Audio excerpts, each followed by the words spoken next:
As y'all have heard me say before, the most important part of planning any adventure are the snacks. And if you're looking for a delicious and nutritious snack that packs a real protein punch, crack into a good source of protein with tasty, healthy, wonderful pistachios. Each 1 ounce serving of wonderful pistachios contains 6 grams of protein, giving you over 10% of your daily value in that one serving. It's one of the highest protein nuts out there. And that's not all. Pistachios are also known for the fiber and better for you unsaturated fats, which may help keep you feeling fuller longer. Best part, wonderful pistachios come in a variety of flavors and sizes. Perfect for enjoying with your family and friends or taking them with you on your summer adventures for those snacks we're talking about. So whether you're dropping off the kiddos or running between meetings or about to climb a mountain, fuel up with a healthy and tasty snack. Wonderful Pistachios will be your new go-to. You can check them out at wonderfulpistachios.com and learn more about how these little green wonders can power up your day.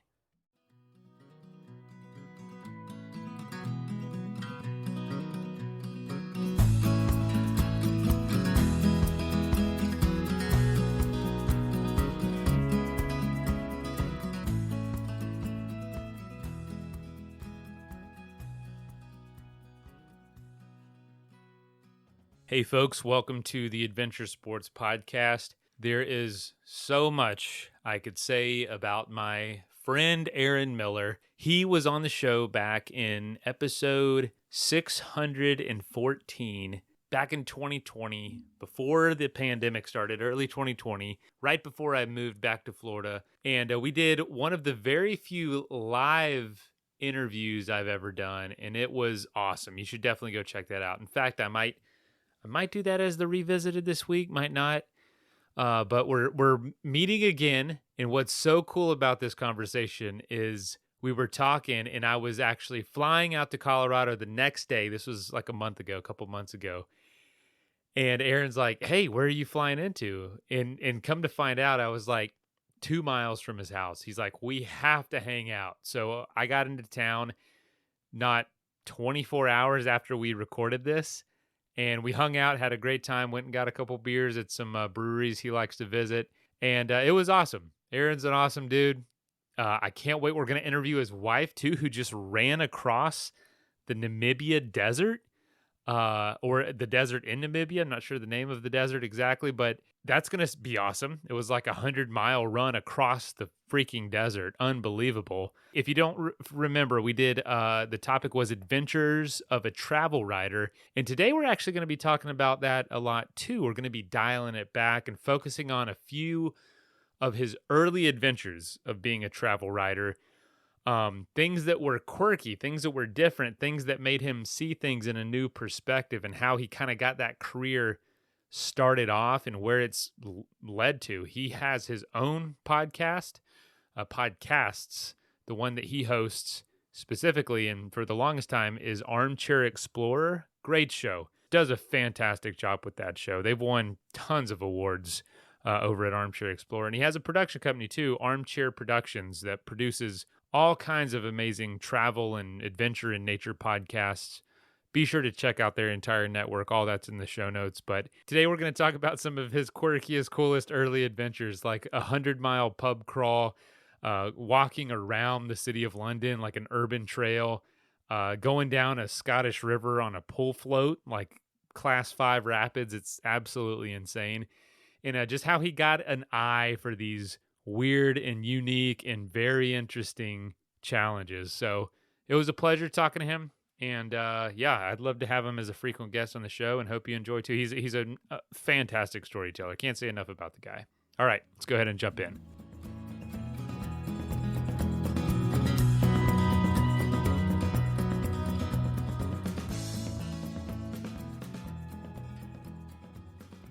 All right, folks, welcome to the Adventure Sports Podcast. Me and Aaron have been, we've been talking a little bit. We've been having fun, man. I wish some of that was recorded. We're going to keep it going, though. Sometimes you hit record and the dynamic of the conversation changes. You're experienced enough that it's not going to affect you. I've had other friends where I hit record and it's like they turn into work mode person where it's like, super official, and I'm like, what just happened? But I don't have a work mode, so you're gonna be all right, mate. yeah, come on. You're either always in work mode, or you've just been able to seamlessly integrate it with your personality. But the only time I've ever worn a tie is at a wedding, so okay. I feel good.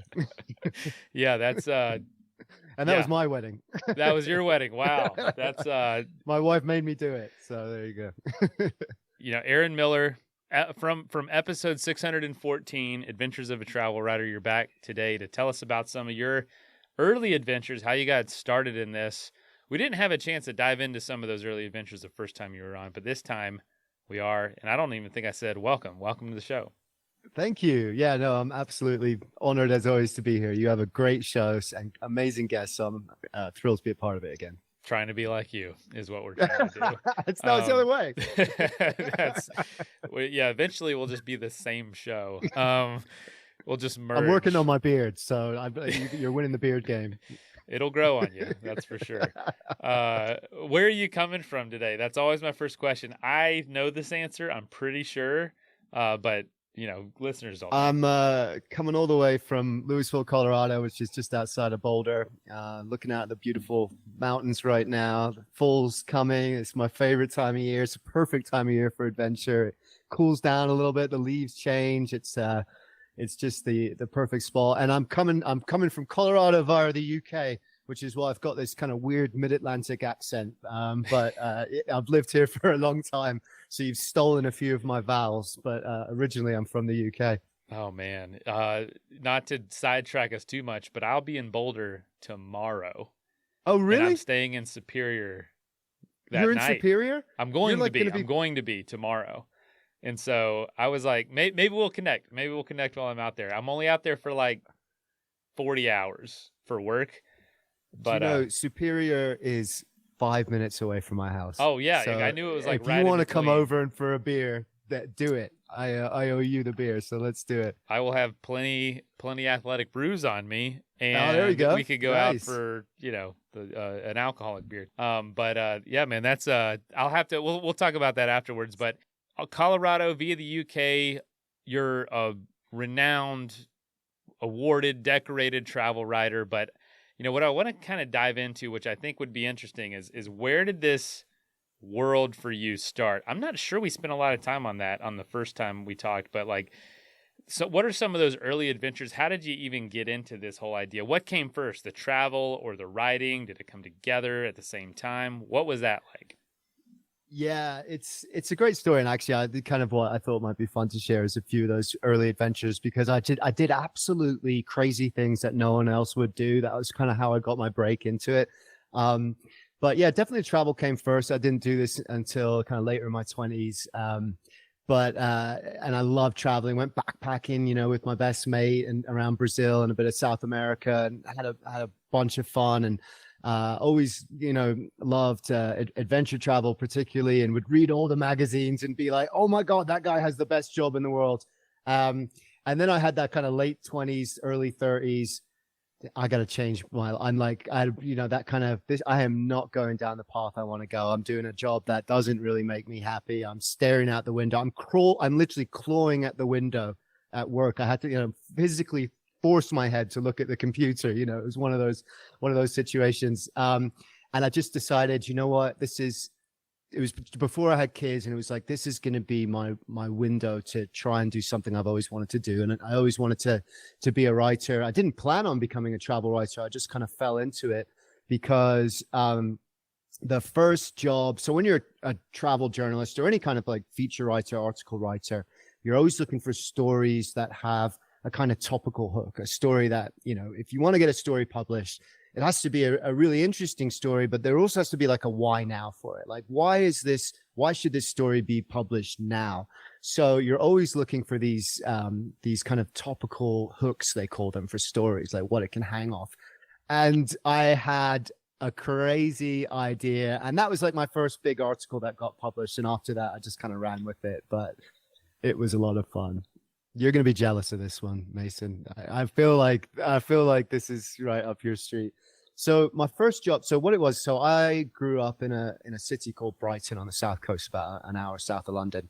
And surrounding Brighton is a national park called the South Downs National Park, and it's a beautiful area. It's not a national park like you would get in the States, in that it's totally wild. It's actually a biosphere. It's a UNESCO biosphere reserve, because it kind of, it's this ancient landscape that's been farmed for, you know, thousands of years. It's been populated for hundreds of years. And so it's this kind of combination of people living in harmony with the environment. And it's got these beautiful, it's like quintessential England. Like if you can imagine England with little village pubs and farms and all that kind of thing, that's the area. And they turned it into a national park that year. And I was reading about that, and I was like, this is amazing. They're turning my home turf into a national park. And there is a 100-mile footpath that goes from the coast, from a town called Eastbourne, 100 miles across the whole width, the whole breadth of the park, to Winchester, which is, a famous town in England that has the Winchester Cathedral. It was the seat of King Alfred. So it's got this history. And for centuries, people would walk this, pilgrims would walk it, traders would walk it. And because of that, these coaching inns sprung up, because they would walk it and they would need somewhere to stay. So these kind of coaching inns, effectively these pubs, would open up where people could rest and spend the night and have a meal and have a drink. And they're still here. Like tons of them are still here. My local pub was 600 years old. You know, it's one of those sorts of places. And I thought to myself, you know, anyone can walk this. And it is a beautiful walk if you just walk it normally. But I decided to do it as a 100-mile pub crawl and stop off on every single pub that is anywhere near the trail along the way. And yeah, I've never done a trek quite like it. It was a lot of fun.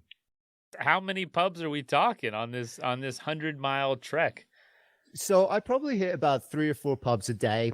So I would, you start off in the morning, and I would have stayed in that pub overnight. So I stayed in a pub overnight. And so you start off in the morning in the pub. I didn't have a beer first thing in the morning, kind of cheated on that one. But you'd have like a full English breakfast, which is, like the whole works. Bunch of stuff that doesn't belong together. Yeah, I know what you're talking about. Yeah, exactly. The greatest breakfast that's ever been imagined, that only English people would eat. And then I'd probably stop somewhere for lunch, and then usually I'd have another one, like a mid-afternoon pint, and then I'd finish in a pub that night. And it was amazing because if you've never done it, walking slightly tipsy is a lot of fun. I don't necessarily recommend that, but it was kind of fun. And it was also beautiful because all these little pubs were very like local pubs, like a village pub, where everyone that lives, maybe there's a few hundred people that live in the village and they all go to this pub. And so you got this real kind of insight into this way of life, and you kind of got welcomed into these communities. Like there's a few that you would go to, and it was one of those where you open the door and like everything stops, like even the pool balls stop and the jukebox, like everything's like stranger, who is this guy in our village? But then within about 5 seconds, everyone's come over and asked you a question, and you're finding out about the local cricket team and tea bake sale, and you're getting all the gossip. And so it's this really like funny, bizarre look into people's lives, which I absolutely loved. The one place I had like a kind of Irish fiddle performance, and another pub there was this medieval game that it's probably a 300 or 400-year-old pub, and they still have this medieval game that has been played in there since the pub was founded, where you try and flick a coin into a hole. And so I discovered all these amazing bits and pieces about it. But the hike itself is absolutely fascinating because you're sort of traveling through all this history, and it's a landscape that's, for people that are listening elsewhere in the world, it's a very different landscape. It's a very gentle landscape. You're walking along the spine of the South Downs, and the downs are hills. And over the course of the whole 100 miles, it's about 13,000 feet of elevation gain. So a decent amount, but it's split over a week. So it's never really, too much. It's very gentle up and down. You usually have a beautiful view of the sea to one side, and on the other side, you have this beautiful farmland and kind of lush green fields everywhere. So it's incredibly beautiful, but you pass through all this like amazing history as well. Like there's on the first day, you begin in the Seven Sisters, which are like these chalk cliffs. It's right near the cliffs of Dover, which is like mentioned in, you know, history books all over the world. You know, the people sailing in would look for the white cliffs of Dover to know that they're nearly home. And so you're actually walking along these cliffs, and you go up higher, and there's all these beacons. It's called Ditchling Beacon, and these beacons have been around. They were built, you know, around the time in the 1600s, when England was really nervous about the Spanish Armada invading. So they built all these beacons that would be, if you saw the Armada, people would be watching, you would light one of these beacons on fire, and it would spread a message all the way along until, you know, the warning got, and they could kind of raise their defenses. So it's this, you know, and there's Iron Age hill forts. People, you know, there's Bronze Age burial mounds. You're walking through thousands of years of history, and then drinking a ton of great beer at the same time. So what could be better than that? Did you tell the pubs what you were doing, and did they? I mean, what was kind of the interest? It was obvious, because it was actually this was February, so no one in their right mind would walk this route in February. Like, why'd February you do it in England is, well, because it had to be published in summer, so I did it in order to have time to write it and get it to the magazine. But and so it was like, if you can imagine rain so intense that like only a submarine would keep you dry, like it was that sort of rain, you know. And so I'm literally like opening these pub doors in the middle of a storm, and like coming in drenched with a huge backpack, and everyone is just like, where have you come from? You know, so the story just kind of like comes out by itself. But yeah, let's say it was atmospheric in the extreme. Wow. So man, that's a lot of beer. That's a lot of stops that would slow you down, and conversation. I'm sure you ran in. I mean, it was probably hard to pry yourself away from some of those settings. There was some nighttime walking unintentionally. That's for sure. What's you know, after telling the story and the writing and doing that, what was the what'd you say is like a lasting impact or a lasting impression or lesson that trip had on you? Let's take a quick message break and hear from the folks that help make this show possible. This episode is brought to us by Oris Watches. You know, a piece of equipment on any adventure that I'm honestly surprised by how much I use is my watch. And I'm wearing a watch right now. I always have a watch on, and I believe that you should check out Oris Watches. Oris is a 119-year-old family-owned independent watch brand based out of Holstein, Switzerland. The brand has been certified climate and carbon neutral since 2021, and every year releases a sustainability report. Oris only makes mechanical watches like the new Pro Pilot X Caliber 400 and the new Pro Pilot Altimeter featuring a 3D printed carbon case. If you're a fan of mechanical watches like I am, there's nothing in the game that's better than Oris, and you can discover the full Oris collection at a retailer near you or at oris.ch. So if you want that one piece of equipment in your life to be functional, to be useful, to be beautiful, artistic, check out Oris Watches. Oris, go your own way. This episode is brought to us by Oris Watches. You know, a piece of equipment on any adventure that I'm honestly surprised by how much I use is my watch. And I'm wearing a watch right now. I always have a watch on, and I believe that you should check out Oris Watches. Oris is a 119-year-old family-owned independent watch brand based out of Holstein, Switzerland. The brand has been certified climate and carbon neutral since 2021, and every year releases a sustainability report. Oris only makes mechanical watches like the new Pro Pilot X Caliber 400 and the new Pro Pilot Altimeter featuring a 3D printed carbon case. If you're a fan of mechanical watches like I am, there's nothing in the game that's better than Oris, and you can discover the full Oris collection at a retailer near you or at oris.ch. So if you want that one piece of equipment in your life to be functional, to be useful, to be beautiful, artistic, check out Oris Watches. Oris, go your own way. That is plenty of that for now. Let's get back into the episode. So that's a great question, by the way, mate. So there's this amazing part at the end. So the pilgrims would walk all the way to Winchester, and the traders would go there, and so the South Downs Way is this abbey in Winchester that's still standing to this day. And as you walked it historically, you would knock on the abbey door and you would request the Wayfarer's Dole, it's called, and they would give you a glass of beer and a piece of bread as the kind of welcome to you've made it.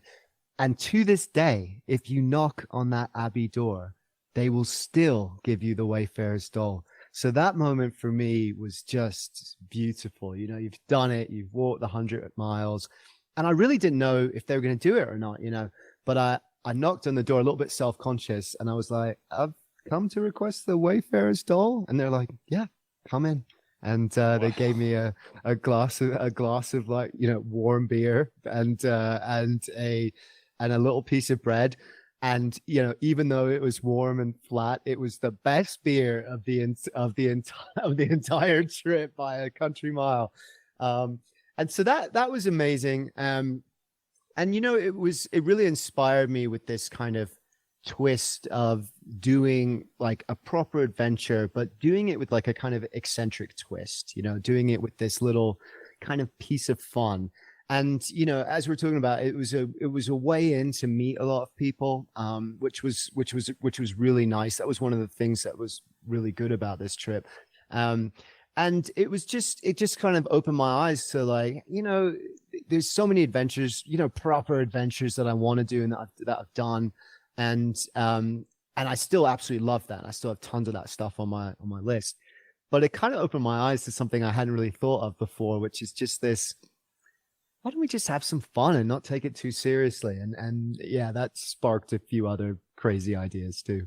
Well, so you come from a land of explorers and adventurers, just a history of, exploration, some of the greatest ever known to ever do it. And so is this attitude about adventure, would you say it's rare? Because I also feel like in the UK, folks can be pretty silly and pretty fun and cut up a lot. And the home of Monty Python. Yeah, exactly. Yeah, I mean, amazing. That's comedy. What it is, isn't it? Yeah, it's like if Monty Python did adventures. Yes, exactly. And so there is a lot of seriousness with a lot of folks that we've either had on the show or just the reputation of adventurers. This sounded almost a little novel to you, like you could kind of have this little niche to yourself, or at least there are others that maybe felt that way that read your stories. Yeah, and it was, for me, it was a start into travel writing because no one else had probably even thought of doing this or would do it. And so it kind of carved out a little niche to begin with. So that side of it was great. But yeah, I just had a ton of fun, and so I've always kind of been looking for stuff like that.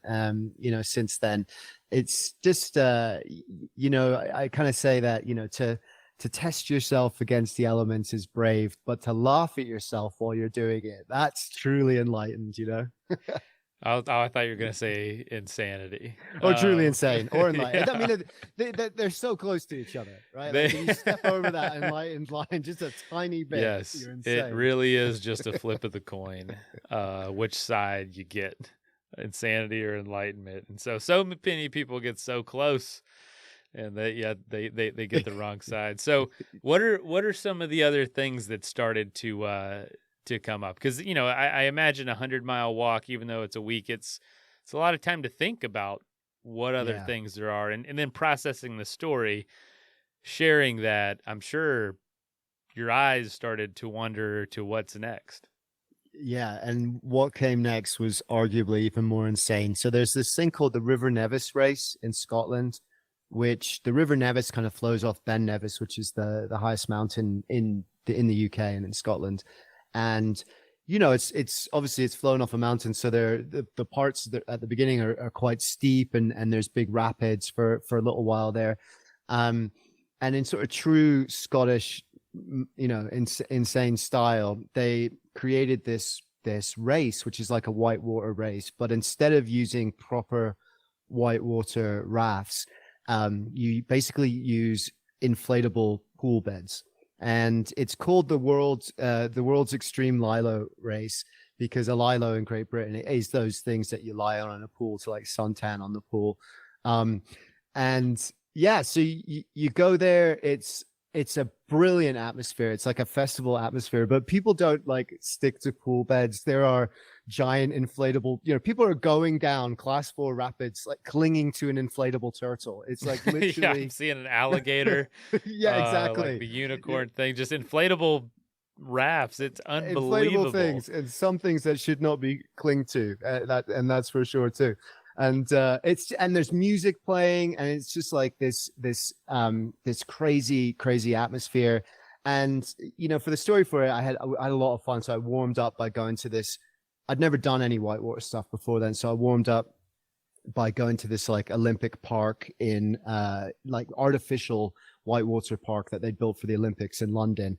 And I was like all confident rolling in there. And then after doing this in a raft, I was like, what have I got myself in for? Like, I'm going to kill myself. What am I thinking? So I roped in my best friend, didn't tell him what we were doing, and we just headed up to Scotland. And then he was like, I hate you. Like, that's it. We're friendship canceled. And we did some canyoning, we jumped down all the rivers and streams, and that was like a ton of fun as a warm up. And then we got there, and it's like you kind of go up and you inspect the course before you go, and everyone's in like wetsuits with the helmets and all of that. So it's your adrenaline's building. And I asked one of the organizers, like, what's the water like today? Trying to secretly inside hoping he's going to be like, it's pretty gentle, but like outwardly being like, yeah, like, let's hope it's big. And in like that proper Scottish accent is like, it's thumping, mate. And you're like, oh God, and you get carted up to the top. It's class 4 rapids at the beginning, right? And then sort of stretches of paddling. And I asked the previous year's champion was there, and I was like, so what's your tip? Like, how did you become champion? He's like, when you're overtaking someone, just unplug their lilo. Unplug the oh my gosh. So it's like all no holds barred. And then, you're nervous because you're seeing people jump in and just get swept away. And you're definitely thinking, what the hell am I doing? But then you jump in, and it's like immediately you're just immersed in this adrenaline and this fun and this cold water splashing up, and you're flying over these rapids, and you're clinging on for dear life. And, it's like the difference between, looking at a whitewater river and jumping in is the difference between seeing a bottle of whiskey on the shelf and like downing the entire thing in one. So it's like, as soon as you jump in, it's this amazing experience. And then halfway through it, you get to a waterfall, and you've got to get out of the river and kind of walk up to the edge. And then you've got to jump off this waterfall, like this 30-40 foot waterfall, into like this pretty small pool. And because it's Scotland, there's like a huge crowd that has gathered to watch like one at a time, each one do it. And if you pause for a second, they start jeering you, go on, so you're getting jeered by like 200 people as you're stood on this waterfall, and you just throw in your lilo, jump in after it, hope you catch it. And like, there's a moment when you're standing up there in front of the crowd, and I kind of just like lifted the inflatable above my head, and I was like, yes, for just a second, I was like the maddest whitewater champion the world has ever seen, and kind of got carried away. I was like, I'm going to win this thing, and then of course I like finished 50th or something like that, but I made it to the end, and that's all that counts. So yeah, it was a ton of fun. I absolutely loved that job. And what's funny is that, it's fun and everyone's laughing and having a good time, but it's also pretty hardcore. Like, you're not in a kayak, you're not in a whitewater raft, you're on a pole float. So it's weird how on one hand it's less, I'm not gonna say cool, because it's like less hardcore and then more hardcore at the same time. It almost like it goes around it to. That's a good point. Like, that's a good way to put it. It breaks the like, I don't know if the word is facade or what, but it's like, holy cow, you can do it that way. I didn't even know that was an option.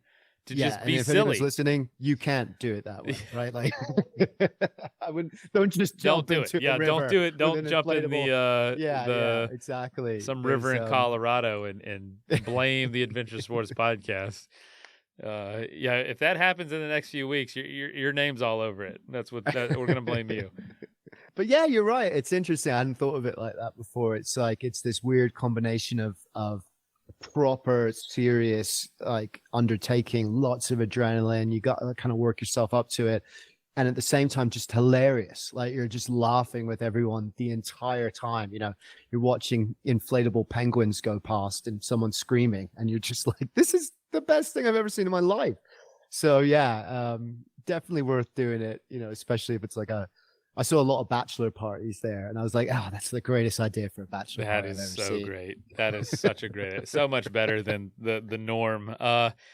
What you know, it's almost like if you climbed Everest wearing a banana suit or something on the outside. It's like, does that make it more or less impressive? And I'd say more, just because it's More like, impressive. yeah, I think it is. I think it is, and it also, I don't know, something about having humor in the face of real danger and just fun in the face of everything going on in the world, I feel like gives people a lot of comfort and a lot of peace with it's almost so like almost like those stories you hear when parents stay super calm in an extreme emergency for their kids' sake or something.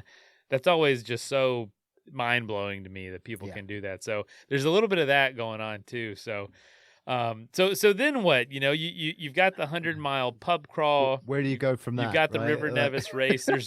There is a trend and there's not a trend at the same now time. I've accidentally pigeonholed myself into this stuff, right? And I'm like desperately trying to get out, but everything I'm getting offered is another crazy thing. So you're just getting pitched ideas at this point, I imagine. So starting to, and you know, people are saying, "Oh, this guy will do it." You know, it's that kind of thing. And then so the next thing that came along was there was a thing a while back called campinmygarden.com, which is, I don't even know if it's still going, but it was like couch surfing without the couch. So the idea was that you could book like people's back gardens. This was before Airbnb. So we're going back, I don't know, about 12 years. And Hip Camp, which is like the camping version of Airbnb. Yeah. Yep. But you would camp in people's backyards. So you know, it was like Airbnb, but someone's backyard instead of like renting, and they'd still be in the house. And so it was and I thought, like, what would be the funniest way to do this? And, you know, because people do it for like maybe a festival that's close by or other stuff like that.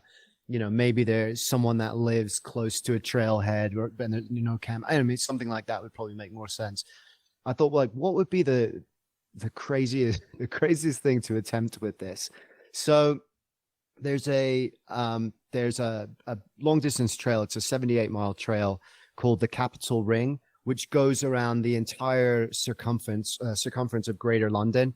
So you literally like start, I mean, I guess you could start anywhere, but you start and you go around and you see like the whole, like a kind of clock going around. You see the whole of London and all these different places. And this, you know, people walk it in parts. Like you'll walk like this section on a Sunday, and then, you know, maybe another section. You know, you would never do that as a continuous trek, right? Right. But I thought now you can, because now you can stay in people's back gardens as you go. So I walked the Capitol Ring, staying in strangers' back gardens along the way in London, and it was eye-opening, and it was also a really hard trek in many ways, because it was like being on a kind of urban treadmill. I felt like, you know, I was just constantly walking through like these city or suburban streets with like, because I was camping, I had a really big, you know, rucksack on, and all the gear, and people, you know, were just like, what is this guy doing? Like, you know, why is this guy in full trekking gear, you know, on a high street in London? So definitely got a few funny looks, but you know, again, a little bit like the South Downs Way, I would kind of email people that signed up to this website and be like, hey, I'm doing this insane thing. You know, can I book your back garden? And the people that say yes to that are really interesting people, you, you know? And so I had a lot of fun. Like the first couple I stayed with, it was like a young couple in their 20s. And, you know, I arrived and was a little nervous, and they were more nervous than me, I think. They're like, what are we doing? We're just getting this random guy to stay in our backyard. But they kind of welcomed me in. They had wine, they'd laid out some cheese. It was like going around to someone's dinner party. And you know, they were really lovely, and we caught up, we talked about traveling and all this kind of thing. And then, you know, an hour or so later it kind of faded out, and it was like, right, we're going to bed. And I was like, okay, I'm gonna go to your backyard then and pitch a tent. And it was just like this, Have like, fun. thanks. Yeah. And it was just weird. I'm just like pitching a tent in their back garden, Like and like, feet you know, from their home. cooking some beans over my stove, you know. And people are probably still walking by the trail, like Yeah, as just exactly. exercise for the evening and whatnot. Yeah, and it's not really like you would think it's a trail, like a real trail, you know, where you're completely off the road, and it is for a lot of really nice sections. But in order to link it, there's also a lot of sections where you're like walking down a sidewalk, you know, or you know, walking and like taking a compass bearing on Woolwich Roundabout, which is like never been done before, because it's like, what's going on? But and you know, and then it's like you're camping in someone's city back garden, so there's like loads of other gardens really, really close to that. And like one was having a barbecue and a party, and I was just lying there listening to their music thinking, this is like a really bad festival. Like this is what going to a really small bad festival would be like, you know. And it was just like, and I felt like a little puppy, you know, like a naughty puppy, like staring out the door, looking inside at them, all warm and nice, you know, eating a hot meal. And I'm just like with my beans and like trying to make a cup of tea. The weather, and just it's I get that way on bike trips when I see people in their RV or something, and I'm out there, or I bike by and they're like listening to music, eating their sandwich. I'm starving and it's raining, and I feel it's not fair, of course, to them, but I feel like almost a sense of anger, or like yeah, you don't even know how good you got it, you know. Yeah, exactly. Really, exactly. you know, when it's all said and done, we're so moved and thankful for our experiences. That had to be interesting. That had to be very interesting. How long did that one take you? So I had to do that one really quick. So it was quite intense. I did that in 3 nights and 4 days. So it was long. It was long days of hiking, but you know, and there was like, so they were sort of really lovely. The second couple, and this is like way out in a suburb. So they were like really close to Heathrow Airport, because it's going around the outskirts of London. So there's a lot of like suburbs and that as well. And so it was just like this weird kind of situation where I'm knocking on this kind of normal house, and like there's planes flying over about 10 feet above my head, and it's like, and I knocked on the door, and it's like this slightly older couple, the woman that was Singaporean, and she's like, I've made you a feast. So, you know, opposite to what you're saying about the bike path, I was starving, and I came in, and there was like a 7-course meal of like these like Singaporean treats and curries and side dishes. And she'd spent like all day preparing this meal. And they were kind of an interesting couple. Like he was really quiet, she was really talkative. It was like this weird kind of voyeuristic peering into their lives and into their relationship. And it was, you know, they were husband and wife, but it was a weird kind of relationship as well. And you know, when I left the next day, she's like, please come back. And I was like, oh God, you know, I'm obviously not going to come. I mean, it's very unlikely that I'm going to come back. Right. But I was like, wow.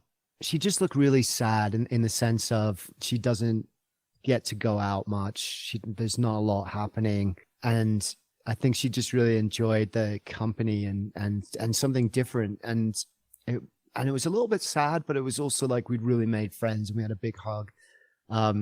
but yeah, it was this weird. So it was like, I wouldn't necessarily recommend anyone to go to London and do this trek. You do see some lovely pieces of history and some lovely pieces of scenery and stuff like that, but they're not all of it is scenic and beautiful and necessarily worth doing. It felt like a big achievement, and I felt like, to be honest, like, I always say like walking is a really powerful way of seeing a place, because I think like our brains have evolved to understand a place at a certain pace. And so when we drive through somewhere in a car or something like that, I don't know if you really get the same sense of how big something is or all the little details of a place. And so I'd lived in London for 10 years, but after that I felt like I really knew it in a deeper way. So that was great. But the trek itself was kind of hard. I felt like I felt like I was like chasing a bus that had just left, and I just missed it the entire time, and I was forced to walk. But this glimpse into people's lives was absolutely fascinating, and that's kind of what the story became about. Really, was the people I met and this way into other people's lives that there's not many ways that you get that. I'm sure that was eye-opening. Just a very interesting way to learn about a place, in kind of a cross-section of a place too. Not London proper, the downtown, the center of town where tourists are going, kind of probably where real life, like on those outskirts of where real life is happening for a lot of people and day-to-day stuff. And there's probably details you could have never imagined that you saw because of that. Absolutely. And I actually haven't thought about this, but it would be really great to do that with another city as well. I don't know which city, but just to combine that love of hiking, but take it to a completely different environment you've never even thought of before. And, there's something really fun about that. I did something similar. This is a kind of another semi crazy thing, where this company had invented this idea of a trekathon. It was a way of raising money, right? Like a kind of something you could do to raise money for charity. And a trekathon was a 26-mile hike, so the same distance as a marathon, but you just hike it. And the one that they had put on was going around Barcelona, in Spain. So it was this it was a city I'd always wanted to see and explore. And I did it with a friend of mine, and it was like, again, it was a little bit of a hard hike in some ways, because it was a long hike for one. And there were elements of it that were very urban, but what a cool way to see the city too, and any hike that you can stop off for tapas and like Rioja on the way. I mean, that's such a perk. Like, how many long distance treks do you get to do that? It is such a perk, man. That is awesome. It's maybe you'll do the 470 loop around Denver. That'd keep you busy for a while. The E470. Well, because I don't know, I'm sure you know Alistair Humphreys, the adventurer. Yeah, amazing. He guy. had a famous micro adventure compared to his, big. He was originally famous for a 4-year bike around the world, but he got really well known for the concept of micro adventures, and he did the M25 loop around London, just hiked next to the road. Oh my god! The entire that's loop. way more hardcore than this. And I mean, he's just no trail, just like side of the highway. And he said it was every bit as adventurous and everything. His 4-year bike tour around the world he experienced. Wow. He experienced all of that on that trip, and he was basically saying adventure is not somewhere else. It's really just a way of doing things and a way of looking at things, and you can tap into it, right in the town you live in by taking a path or walking or slowing down and noticing details. Like, adventure really is, it's everywhere. It's just a matter of tuning your radio to that channel. The wavelengths are there. You just really have to basically tune in. Another thing he would do, and I've heard other adventures, Bo Miles, we've had on the show, who's from Australia, does amazing mini documentaries about just quirky adventures like this. He just decided to walk to work one day instead of drive, and it's an hour-long drive I think into Melbourne. And it took him, 2 or 3 days to walk it. And he's like, I found pocket change and hats and clothing. And he made a documentary, basically a short film about this experience and how eye-opening it was to walk 10 feet from where he drives every day and how Yeah. different and insightful of an experience it was. And I agree. Like just that one step, that one thing is really hard to do, but at that one thing, that one change in the equation can open your eyes to so much. I really love that, Mason. I love that idea that you said of, adventure just being a state of mind. Like we think of it as a destination. We think of it like, I have to go here for adventure. And actually there's a really cool story about Alistair Humphreys that illustrates that as well. He did I think he did a documentary or a film about it, but he definitely wrote a book about it. I can't remember the name, but once he'd done all these other adventures and he'd sort of got used to challenging himself in that way, he thought, how could I challenge myself now? Like this idea of doing adventure is kind of comfortable for me. And so he decided to go to Spain, I think it was, with no money. And the only way that he could earn money for food and living and everything was by busking with a violin. But the only problem was he couldn't play the violin. He had never played the violin before in his life. And this was terrifying for him, right? So, yeah, this for him was what trekking in the Himalayas would be for a lot of us, right? This was a huge challenge. It was scary. It was terrifying. I think it was terrifying for everyone listening too. There's this really funny video of like him in a square in Spain with loads of people going up to busk and people kind of looking at him like smiling, expecting a lovely performance. And then he starts to play. Yeah. And at this point he had literally never played. And it's like one of the worst things you'll ever hear in your life. Let's take a quick message break and hear from the folks that help make this show possible. I cannot tell you how excited I am about this partnership. Today's episode is brought to us by Yosemite National Park. If you know me at all, you know that Yosemite is my absolute favorite place in the whole entire world. I've been all over the world. I've seen almost every national park. Yosemite is special. It just has this aura about it, this just air that is magical and important. You can tell, it's one of the first protected pieces of land ever in the world. It's amazing. It is a window to heaven. And what makes it so great is the hundreds of miles of some of the best hiking trails in the world. Leisurely walks down in the valley. I'm talking like flat walks all the way to the adventurous treks with thousands of feet of elevation gain that have the most breathtaking scenes you could ever imagine. Iconic sites like Half Dome, El Capitan, the Mariposa Grove of giant sequoias. It will leave you awestruck. And with the fall coming, that means warm days and cool nights. There's also outside of the park the historic gold rush town of Mariposa. Boasts one of the best small town culture scenes in the U.S. Nearby Coulterville, named the friendliest town in America by Reader's Digest. And all throughout Mariposa County, you'll find a variety of options for lodging and recreation, rustic cabins to Four Diamond Resorts, and everything in between. Great dining options, museums galore, including the Yosemite Climbing Museum, which we've had people on this show from there, and even live music festivals. And if you're like me, you're into history and the history of the national parks, well, that's where it all got started. There is no place on earth like Yosemite. And in fact, beyond this partnership, I hope one day that we can take listeners of this show to Yosemite every year for a yearly retreat. So if you haven't already, plan your trip to Yosemite, plan your trip to Mariposa County, and go be mesmerized and awestruck just like I am every time I go.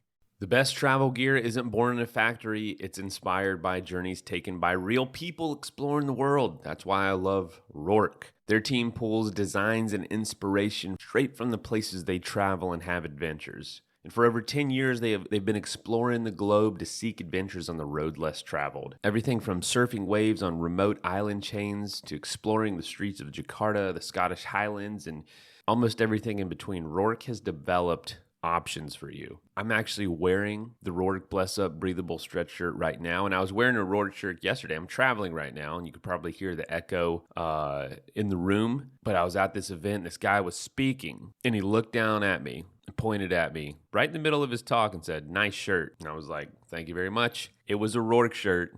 And I've got my Accomplice Mule 45-liter bag. I love it because it can hold all my podcast gear, take it on the plane, but also holds extra stuff. I can put some clothes in there too. And if I didn't have my podcast gear, it could probably hold everything I needed for this trip. And it's water resistant. I love that. So Rourke offers durable, comfortable styles inspired by the places they've been. And they've got their latest collection, the Hokkaido, featuring Japanese prints and patterns and Japanese manufactured Kaihara premium denim. So if you're traveling, Rourke has the gear options. And for a limited time, if you're a listener of the show, you can get 15% off your first order. Go to Rourke.com. Use the code ASP15 at checkout. That's ROARK.com and use the code ASP15 for 15% off your first order. That is plenty of that for now. Let's get back into the episode.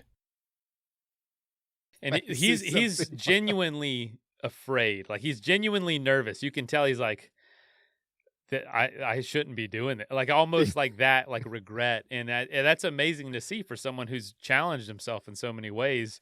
Yeah. And yeah, you see the people's face and they're like, what is happening? Is this a joke? And I love that that he has made this idea of micro adventure so important and also so valued, because, you know, you and me are kind of in that same boat. We have kids, we have businesses, we have just busy lives. How often are we going to be able to get out for a 100-mile pub crawl? Maybe, you know, every once in a while, but not those big 4-year adventures. You know, I don't even know if any of us aspire to do that anymore. But it's how do we have adventures? I think through stuff like this and just seeing things in a different way. So the Capitol Ring backyard camping, that is such a cool idea. So many unique variables, the people and who you run into. From there, I guess it continued to involve, there was an idea of cliff camping. Tell me about that a little bit, because that's a totally different realm. God. So I just moved to Colorado, and there's a company near Rocky Mountain National Park. Or maybe this is a little bit less eccentric, but way more terrifying for me anyway. And they had just kind of come up with this idea of, you know those portaledges. For people that don't know, a portaledge is something that mountaineers will carry with them on, you know, multi-day climbs where let's say they're climbing up a cliff like El Cap or something like that in Yosemite, but they're going to take 2 or 3 days to do that. So they need something to sleep on at night, and they'll carry up this portaledge, which they'll unfold. It's like a tent that they'll then, you know, attach to the cliff through anchors and bolts and stuff like that. But it's always been like the realm of serious climbers and mountaineers, you know, and this company was like, why not turn this into like a hotel room, you know? And so they invented this kind of idea of, well, you know, they didn't invent it, but they came up with this idea of cliff camping, which would take like ordinary, you know, non-extreme climbers up on a cliff to, you know, to experience what it's like to spend the night on a portaledge. And I've done a bunch of climbing, so I wasn't really nervous about that. I'd never slept on a portaledge before. And I took my wife, because we were living in Colorado, and so I took my wife with me, and it was just going to be like a really great, like a great date night. You know, this is going to be fantastic. And we had this guide, Buster Douglas is his name, and he's like done Denali. He's like super kind of hardcore guy. And what he'll sort of lead up the cliff and get the portaledge set up, so it's definitely all secure. Not the boxer, Buster Douglas? Yeah, the boxer. No, I'm just kidding. I was going to say, I didn't know you lived in Colorado. It was into this. Yeah, exactly. What a resume. Yeah, yeah, and so he goes, gets it set up, and then you know, rappels down, and he's like, right, let's go up, and so I climb up first, and it's like a really nice climb, you know, sort of 5'9" or something like that, and get up to the portaledge, and I'm doing all right. I actually, although I've climbed, I do have a bit of a fear of heights. I think everyone, well, most people, you know, other than Alex Honnold, has a slight fear of heights. You know, it's something kind of ingrained into us. So I always have that adrenaline when I climb anyway. But then I sit on this portaledge, and I, for some reason, I thought it would be solid. I felt like it would be like sitting on a a bench or something like that. It's incredibly narrow. Like if you could imagine an office desk, that's like how big it is. And it's not solid at all. It's like sitting on a surfboard in wavy water. It was really windy, right? And so I felt completely like insecure. Normally when you're climbing, you get to come back down again fairly quickly, right? And just be like, or even if you're multi-pitching, I'm going to be down later that afternoon. But I was like, oh my God, I'm just not going to be down from this. And then it's windy and there'd been some like dark clouds coming in, and Buster's looking up and he's kind of looking at the storm coming in, and it comes in quite quickly whilst he's getting me set up on the portal edge and tied into it. And then all of a sudden there's a flash of lightning really close to us. And this guy who had been like the James Bond of climbing up until that point, super cool, starts muttering to himself, get down quickly, Doug, get down quickly, get everyone down quickly. And so I was like, oh my God. And he's like, right, we've got to do an emergency rappel now. And he basically just throws me off this cliff and just like whoosh all the way down as this huge storm comes in, and get down and like he's still nervous, like, whoa, that was close. Oh my jeez. But like inside I'm thinking, great, I don't have to do this. Like, I tried. The storm came in. It's a perfect excuse. And I'm like, oh, thanks anyway, man. It was really fun anyway. He's like, no. Let's wait the storm out. And then what we'll do is we'll hike up the backside of this cliff and we'll rappel down to the portal ledge in the dark. It'll be really fun. And I'm like, oh God. And because I got to write about this, I'm like, I can't back out of this. And my wife through this whole process is absolutely loving it, which makes it so much worse, And so the storm eventually goes away and the stars come out. It's a beautiful night. And so we hike up the backside of this cliff, like kind of bushwhacking, and there's no trail there. And we get to the top, and because he'd never done this before, there's like, it's not a crevasse, but there's like a hole between the two cliffs, which goes down like a massive crack, which goes down a couple 100 feet. And it's as wide as like a sidewalk, so you can leap over that very easily. But he's like, we're not roped up or anything. And he's just like jumps across. He's like, yeah, come on, follow me. And I'm like, what? He's like, yeah, just jump across. And I'm like, yeah, but what if I slip? I'm going to die here. And he's like, you're not going to slip. Watch me. And he's like jumping to and fro. And I'm like, no, this is like really different from me. I don't do this, all that often. But anyway, we have to, and at this point I'm thinking, why did I bring my wife? Like, why would you orphan your kids for this? Like, you should like leave one parent behind, And so me and Jill are like jumping, we eventually jump across this huge crack. And I'm like, oh, thank God, thinking that was the scary part. And then he like anchors us in and we have to abseil down, and it's like pitch black. Like I've done abseiling before, but never into just pitch blackness where you can't see the bottom. You can't see where you're going. And I went first, and he had thought he'd calculated it so that I would come right down onto the portal edge, just like switch anchors and be all cool. But he hadn't. We'd missed it. So I came right down to the bottom of the rope, and I was like 20 feet out to the left and a little bit short. And we can't really hear each other very well. But eventually he's like shouting down to me, and eventually I hear, you've got to just swing like a pendulum and get as close as you can. And I was like, what? So there I am in the pitch black, like, trying to swing over so I can reach the portal edge. And I'm a little bit up from it. So I kind of have to anchor into it while I'm not on it yet and down climb a few feet. And it was like, oh my God. And I thought that was the scariest bit. But then I had to spend the night up there. And at this point, like, so Jill takes the inside. So she's like on the cliff side, and then I'm on the outside. So she's kind of like nestled in snug, and she thinks this is the greatest thing ever. And I'm on the outside. And so I just feel like there's that ancient lizard part of your brain, which is just like, what are you doing? Get down. What are you doing? And so I'm like spending the whole night just like, oh my God. And then the kind of storm comes back, and we have to like get up and put the cover over us. At one point I need to like go for a pee, and the only way you go for a pee is by like leaning over the edge. And I tried to hold that thing for hours, you know, and it must have been the fear, but eventually I'm like, this is the most extreme pee I'll ever take in my life. Like I'm literally leaning over a cliff here. And so it was really, really scary. And the whole time I was like, you know, what am I doing? But then the sun rose, right? And when the sun rose, suddenly this valley, you're overlooking Estes Park, which is the town near Rocky Mountain National Park, and these, you know, the beautiful Rockies, and you see all the lights come on of the town, and you see people kind of switching on their kitchen lights and really distant, far away. And it's beautiful, and all this color kind of comes in, and you're in this incredible place. And Buster says to me, look at all those people down there.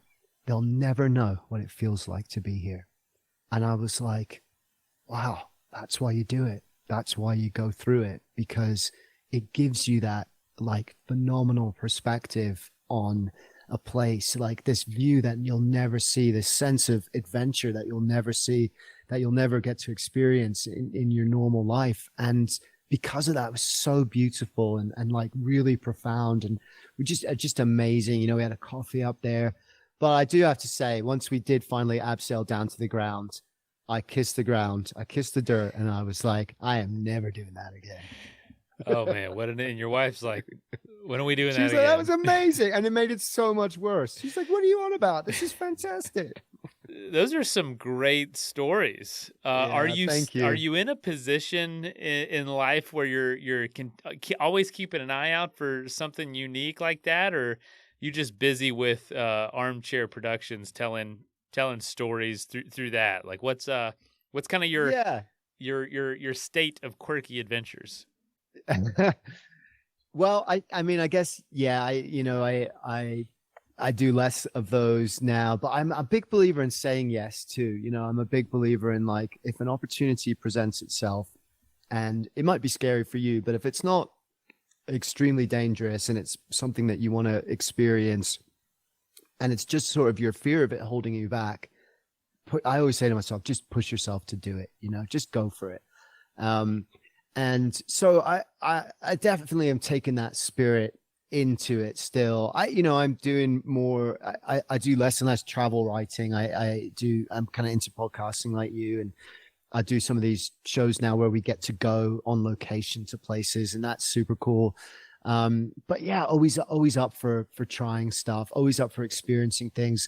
Like for me, like travel adventure is all about like collecting these beautiful moments, you know, like these peak moments. Like you go away, and you know, you might go away for a week, and you know, I recently was in Oregon for a week, and Oregon's amazing, by the way. I absolutely love it, and sort of traveled down the coast and had a great time. But what I remember from that is like going out on the coast and kayaking, and a whale breached right next to the kayak. The first time I walked into a redwood forest and just felt like I was transported to this Jurassic world. And I think it's those moments that like change you, that you keep with you forever. And so I feel like a collector of those, you know. I feel like I want to collect as many of those moments as I possibly can, because that's what's really precious to me. So I always try and say yes, apart from cliff camping, and there's no way I'm doing that one again. I'm sure there's some other things out there that you won't ever do again. Once you do them. But Aaron, where can folks listen to your stories? You have some amazing storytelling capabilities, not just in writing, but in audio. I'm a big fan of Armchair Explorer and some of the other projects, kind of unique stuff you're working on now. Tell us what you're doing with that now. Thank you, mate. Yeah. So yeah, I got my show, Armchair Explorer, and we just kind of relaunched a new season of that. So we do, storytelling a little bit like what you do. We try and interview really interesting adventurers, and then kind of turn that into like a storytelling documentary where we're really focused on the journey of one incredible expedition or experience. But then we started making all these like on location stuff too, where it's like, you would see a travel TV series maybe where you'd follow the presenter around into an experience. And I thought, what if we just did that in audio, and audio for me is like, I love podcasts. You do amazing podcasts. I love listening to your stories. And there's a couple of reasons why that is, I think, but audio goes in really deep. Like if you read a book, it kind of creates this internal monologue, and it only really works if it sparks your imagination. And that's why great books are always better than the movie, because it's that story has come alive in your imagination.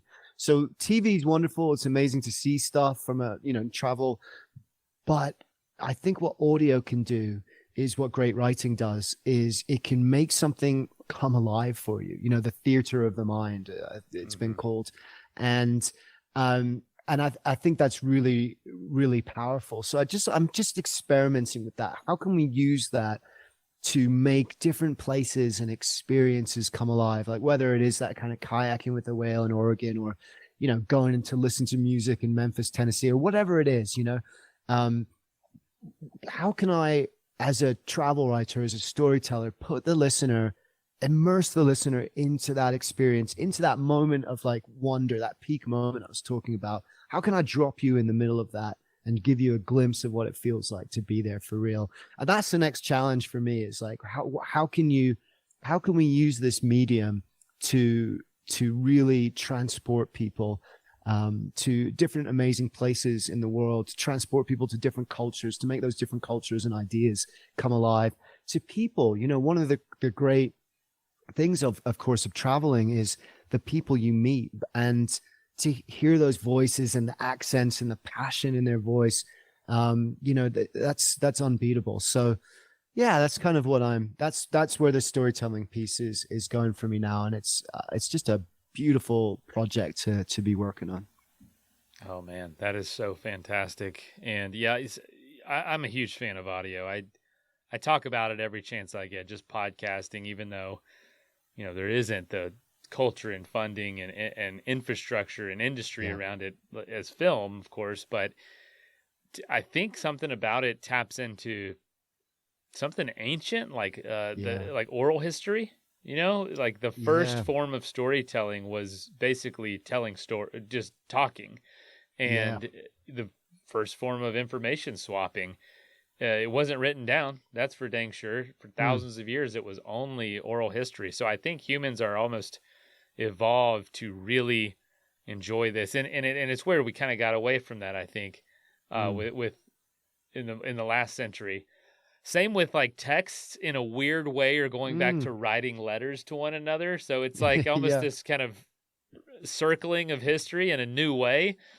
That's how I feel about podcasting. And you talked about so many parts of that, why it's so important, because reading wasn't around, all that long. That's such a great point. I'd never thought about that, but it's true. It's like, you go back thousands of years and it was telling stories by the fire, right? That's how history was transformed, translated to people, their own stories. And, there's a theory that if you look at what defines us as human beings compared to other animals, and there's lots of ideas, of course, of what that might be. But one piece of that is stories. Like we are the only animal that kind of understands ourselves in terms of a story. Our lives have a beginning, a middle, and an end. We're the main character in our play.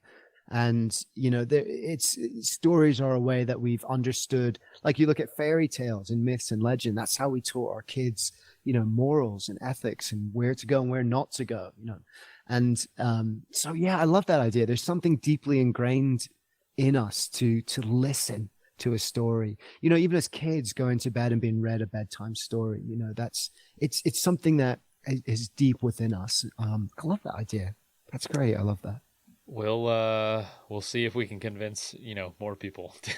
That's another episode, isn't it? Yeah. Yeah, man. And what's cool, and the last thing I'll say about podcasting, obviously people listening are fans, but you can do other things. I can't just, it's hard to sit on a screen after working all day at a screen and watch something. I got to get up and do something. So this is a medium that people can live the lifestyle that you and I are preaching and talking about. They can participate in that lifestyle. They can be driving to the mountains while they're listening to a story on Armchair Explorer about the mountains or about the place they're going.